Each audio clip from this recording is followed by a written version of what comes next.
Hello friends, പിള്ളേരെ പച്ചക്കറി തീറ്റിക്കാൻ ഞാൻ നോക്കിയിട്ട് ഇതൊന്നും അല്ലാണ്ട് മാർഗമൊന്നുമില്ല. അപ്പോൾ എൻ്റെ വാചകയുടെ ശ്രദ്ധിക്കാതെ വീഡിയോയിലുള്ള പച്ചക്കറി എന്താണെന്ന് നോക്കിക്കൊള്ളണേ. ഞാൻ ഇതേണ്ട ഒരു ചട്ടി എടുത്ത് വെച്ചു, അതിനകത്ത് കുറച്ച് ബട്ടറൊക്കെ ഇട്ട് ഇതെല്ലാം കൂടെ കൂട്ടി ഇളക്കി ഒരു മെഴുക്ക് പരുവത്തിലാക്കാൻ പോവാം. അതിനോട് കൊണ്ട് അപ്പുറത്ത് നമ്മുടെ പാസ്ത റെഡിയാവാൻ പോവാം. അപ്പം മനസ്സിലായിക്കാണും ഞാനിപ്പോൾ ഉണ്ടാക്കണം വൈറ്റ് സോസ് പാസ്തയാണ് ഉണ്ടാക്കാൻ പോകുന്നത്. ഒരു ഫ്രൈ പാൻ എടുക്കുക, ബട്ടർ എടുക്കുക, 3 സ്പൂൺ മൈദ ഇടുക, എന്നിട്ട് അങ്ങ് ഇളക്കി കൊടുക്കുക. തീ ലോ ഫ്ലെയിമിലായിരിക്കണേ. 1.5 കപ്പ് പാലാണ് ഞാൻ ഇതിനകത്ത് ആഡ് ചെയ്യണേ. ആദ്യം കുറച്ച് പാലിടുക, പിന്നെ ബാക്കി പാലും കൂടെ ആഡ് ചെയ്യുക.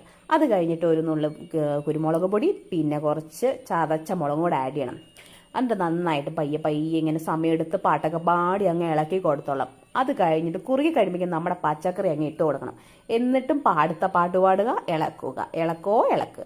അത് കഴിയുമ്പോൾ നമ്മുടെ ആ പാസ്തയും കൂടെ ഇട്ട് കൊടുത്തിട്ട് ഒരു സമാധാനം നമുക്ക് കിട്ടും. ഓ, നമ്മൾ ഉണ്ടാക്കി കഴിഞ്ഞല്ലോ, നമ്മളെയും കൊണ്ട് ഇതൊക്കെ പറ്റുമല്ലോ.